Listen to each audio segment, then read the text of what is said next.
Welcome back to Market 17. Today we're going to be talking about foods and spices that help to support blood sugar, digestion, and inflammation. And first we're going to start with some of the foods that help to support balancing blood sugar. So we're going to focus a bit on the fruits because there are some fruits that definitely help to stabilize blood sugar and help curb sugar cravings. So pears, apples, and berries are some of my favorite foods that help to support balancing blood sugar.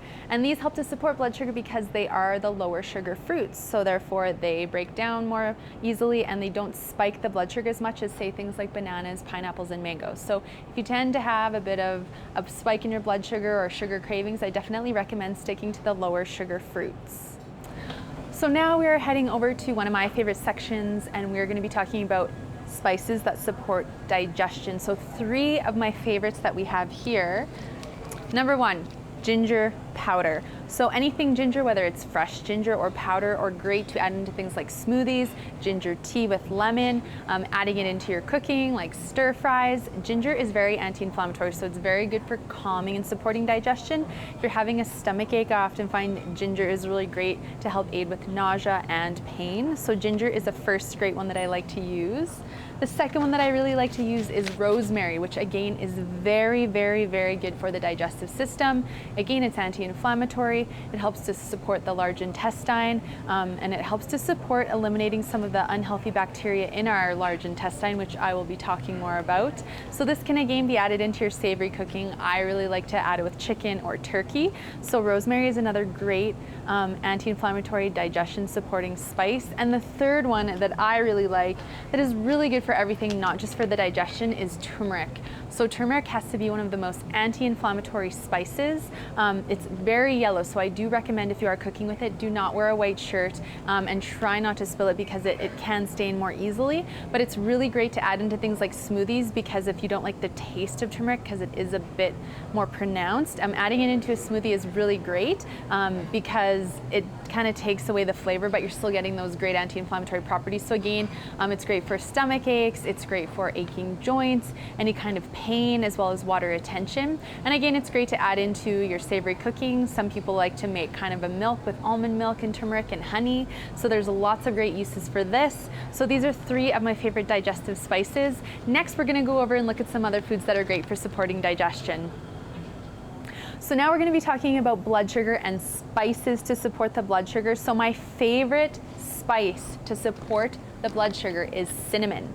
So cinnamon has what we call chromium in it, and chromium is actually the blood sugar supporting mineral. So if we're looking at blood sugar, essentially the more stable we can keep your blood sugar, the less likely you are to have energy crashes, as well as cravings for things like carbs and sugar. So if we eat foods, spices, and teas that help to support and balance the blood sugar, we're far less likely to have things like that happen. So adding cinnamon to as many of your foods as possible, to smoothies, drinking cinnamon tea, putting it on things like fruits like apples, is really good to help balance and support your blood sugar. So like I said, it has a lot of chromium in it, and chromium is a mineral that helps to support and balance your blood sugar. So it's easiest, I find, to start with foods, and so cinnamon is my first favorite spice to support the blood sugar. Second is actually a combination. So turmeric is good for supporting blood sugar when we add it with black pepper.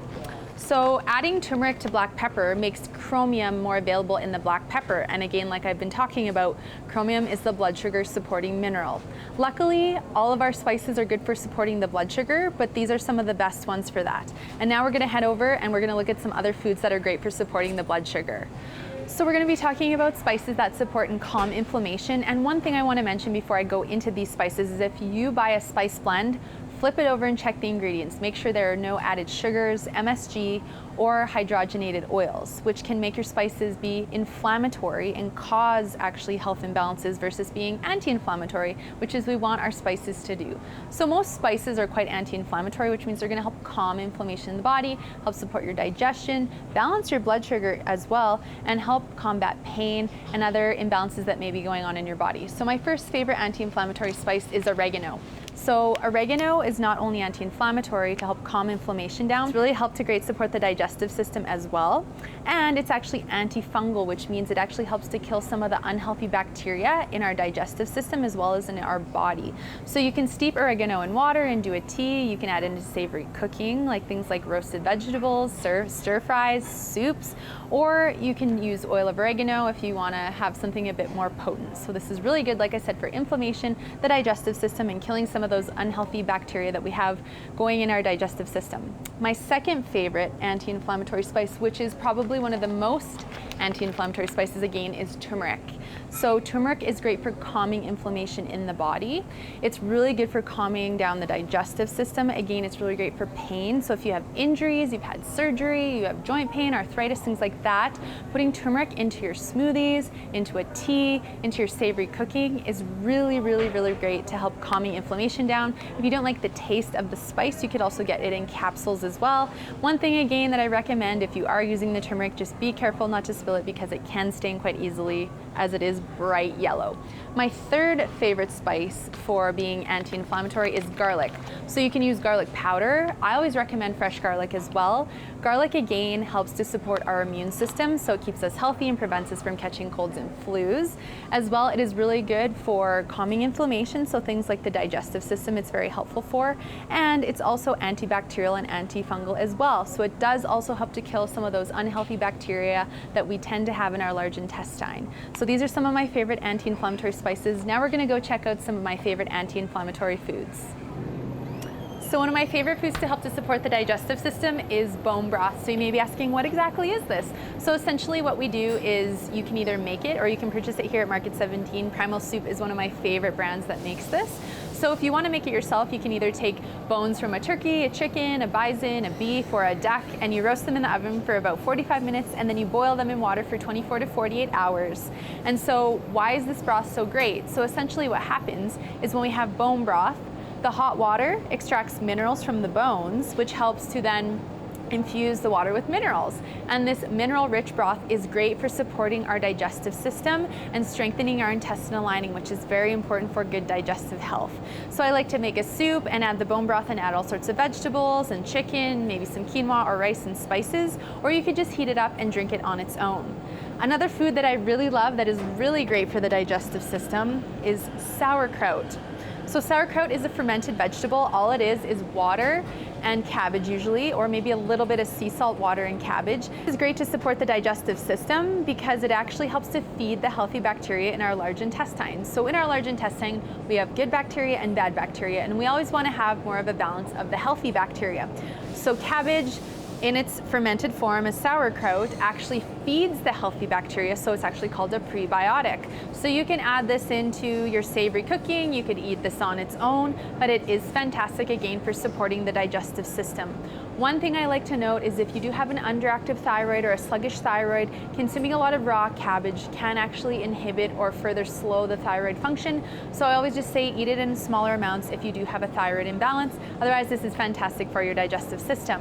Next, we're going to head on to the produce section and we're going to check out some foods that are great to support the digestive system. So now we're going to be talking about some foods that actually help to support blood sugar and inflammation together. So it's always nice when you can consume something that kind of kills two birds with one stone. So healthy oils, which are healthy fats, are great to support the inflammation in the body as well as the blood sugar. So the first thing I'm going to talk about is coconut oil. So coconut oil is great because it's hard at room temperature, and that means you can cook at higher heats with it. So all fats and oils, we want to kind of look at what we call a smoke point. So when an oil is hard at room temperature, it actually doesn't smoke as easily, and so this is great for cooking at high heat in the oven or on top of your stove. So using coconut oil for cooking, it makes great chocolate, it makes great fudge, as well as some people will just mix a bit with honey and cinnamon and just eat it. It's actually also really good, like I said, for calming down inflammation in the body. So fats are really fantastic as well for blood sugar. Fats break down a bit more slowly, so they help to keep blood sugar more balanced. So fats take about 1.5 to 2 hours to break down in the body and digest, so that means that our blood sugar is going to stay more stable. So when we look at things like fruits and vegetables, they tend to break down in the body much more quickly because they're carb and they're simple carbohydrates. So if we pair a fat like a coconut oil with a fruit, instead of that fruit taking about 30 minutes to break down, it's actually going to take more like 1.5 to 2 hours. So we can see again why pairing a fat with a vegetable or a fruit is good for balancing the blood sugar. So like I said, coconut oil is one of my favorite to support inflammation and balance blood sugar. My next favorite is walnut oil. So walnut oil is a much more delicate oil. So this is one that we wouldn't want to cook with and we would just want to put on our food after we've cooked it, or we can use it for salad dressings as well, or drizzle on top of our food. So walnut oil obviously comes from walnuts, and walnuts are high in omega-3 fats. And omega-3 fats are the most anti-inflammatory fats. So they help calm down inflammation in the body, help to support any pain like joint pain. It's great for our skin, hair, nails. It's great for the digestive system as well. Fats are really good for helping to calm down the immune system, so it can lessen our chance of food sensitivities as well. So on the anti-inflammatory side, very, very beneficial. Healthy fats also help to support the blood sugar as well, as I've been talking about. So walnut oil is another great fat to support keeping blood sugar stable. My third favorite fat, which is a bit of a newer one for an oil, is Camelina oil. So Camelina oil, again, is a liquid. This one actually is an exception and can be heated to higher heats. So this one can be heated to about 375 to 400 degrees Fahrenheit, which for liquid oil we don't see very often. So again, very anti-inflammatory. This also has the omega-3, which is the most anti-inflammatory out of the omega-3, 6, and 9 fats. And omega-3 is what we seem to be lacking in, so we want to try and consume foods, oils, nuts and seeds, things that have more of it. So I often recommend going with things like avocado oil, camelina oil, coconut oil, walnut oil, and hemp oil, which are great for, again, calming that inflammation in the body, as well, again, great for supporting the blood sugar and keeping your blood sugar more stable. Also, another tip is if you tend to have sugar or carb cravings, adding more fats into your day, so things like these healthy oils, are great for kind of calming down those cravings and taking them away. So these are my favorite oils to use for cooking, for consuming to help balance the blood sugar and inflammation. And next we're gonna go and check out some fruits and veggies that are great to help to support calm inflammation and balance the blood sugar.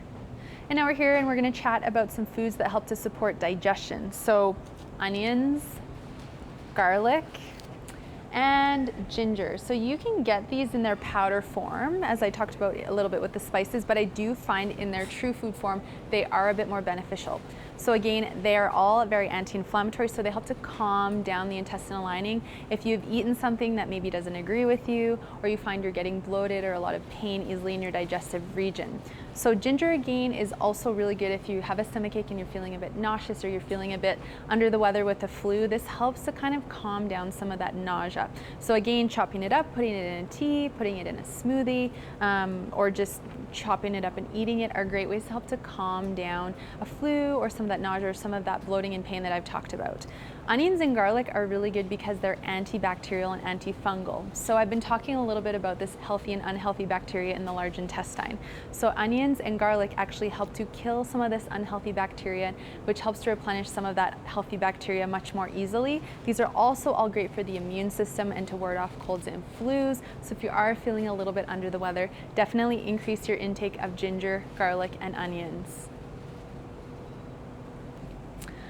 So we have some foods here that I'm going to talk about that help to support calming inflammation. So I have kale, I have an avocado, and I have a bell pepper. So these are all great for calming down inflammation because they have different properties. So if we look at kale, this helps to really support the liver. Anything green has chlorophyll and helps to clean out the liver, and if our liver can filter toxins more easily, it can help to support calming inflammation a lot easier. Avocados are a healthy fat, and these are rich in omega-3, 6, and 9. And again, these fats are good for calming down inflammation. Again, they're also good for the digestion and for blood sugar. Bell peppers are the third anti-inflammatory food. So these are high in vitamin C, and vitamin C is one of the most anti-inflammatory vitamins that helps to calm inflammation down. Also is really good for the immune system, so be sure to add them to your daily regime along with apples to help calm inflammation. How And that concludes our tour here at Market 17 on blood sugar, digestion, and inflammation. For more information, you can check it out on my website at amberapproved.ca. Thank you so much for watching.